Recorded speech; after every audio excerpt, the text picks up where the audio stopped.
Predators who live far from their siblings, how do you cope with the distance? I, a 19-year-old female, have two younger siblings, a 15-year-old brother and a 10-year-old sister. Unfortunately, I haven't been able to see or talk to them for over 2 years due to our father, who is 43 years old. I moved out to attend college 2 years ago, and since then, my contact with my dad has been minimal, and I haven't had any contact with my siblings.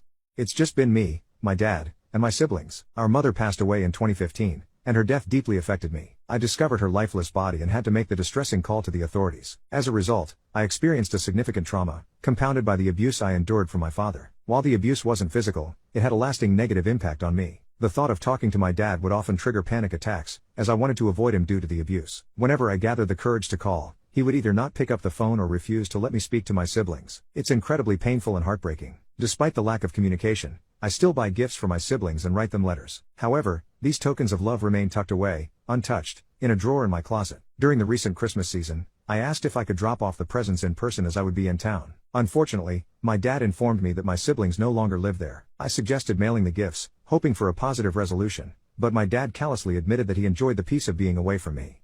I feel I need to address that I am not presenting an unbiased account, but it's important to note that the worst I've done is shoplift from 2 stores and attempted suicide. Following my mom's death, I spiraled into a deep depression and experienced intense suicidal thoughts. For 2 years, my dad was unaware of this struggle, and when he finally discovered it, he dismissed it as attention-seeking behavior and told me to get over my mom. He claimed that, having been to war and witnessing death without being fazed, I should be able to handle my emotions better, despite my ongoing struggles with suicidal ideation. This lack of support and understanding has left me feeling invalidated and unheard. In the midst of my own pain, my siblings inevitably learned about my suicidal thoughts, and as a result, my dad and his new girlfriend, a 55-year-old woman he met just 2 months after my mom's passing, kept them away from me. As time passed and it became apparent that my dad held animosity towards me and lacked concern for my well-being, I started to rebel.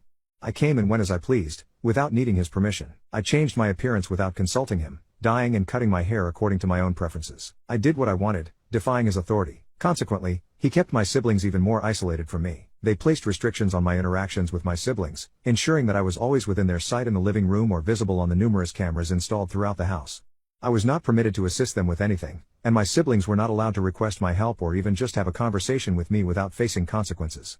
Despite these circumstances, my siblings mean everything to me, and I love them deeply. Following our mom's death, I took on the role of caretaker for them. I fed them, bathed them, dressed them, and helped them with their homework. I comforted them when they had nightmares or missed our mom. My youngest sister, who was only 2 when our mom passed away, started calling me mommy because she observed me taking care of her, in addition to seeing examples of mother-child relationships on television. When my dad discovered this, he shouted at me, claiming I was lying to her and asserting that I was not her mother. On top of that, my dad would frequently drop us off at our aunt's place for weekends, despite her living 3 to 4 hours away. He claimed it was for work obligations, but I later learned that he was spending time with his new girlfriend. About a year later, I began experiencing severe anxiety attacks every night and would often call one of my aunts for comfort. Upon learning about this, my dad became angry and cut off all contact with my aunts. He then blamed me for the estrangement, informing my siblings that they couldn't see our aunts anymore because of me. There is so much more to this story, but in summary, I miss my siblings immensely. The pain is unbearable. I yearn to see them, to talk to them, to apologize for my shortcomings, and to express how much they mean to me. They are the reason I persevere in life. When I left, I couldn't even hug my sister goodbye due to her contracting COVID-19. She seemed indifferent to my departure, but I understand her perspective. As our lives approached the point of separation, things started improving for them, which could explain their apparent lack of sadness. I have an insurmountable longing for my brother and sister. The pain I feel is indescribable. I have no knowledge of their whereabouts, their well-being, or anything concerning their current lives. I feel empty. I cannot emphasize enough the profound anguish this situation inflicts upon me. I just want my brother and sister back. I yearn to know their location and confirm their safety. Most importantly, I want to convey my love for them.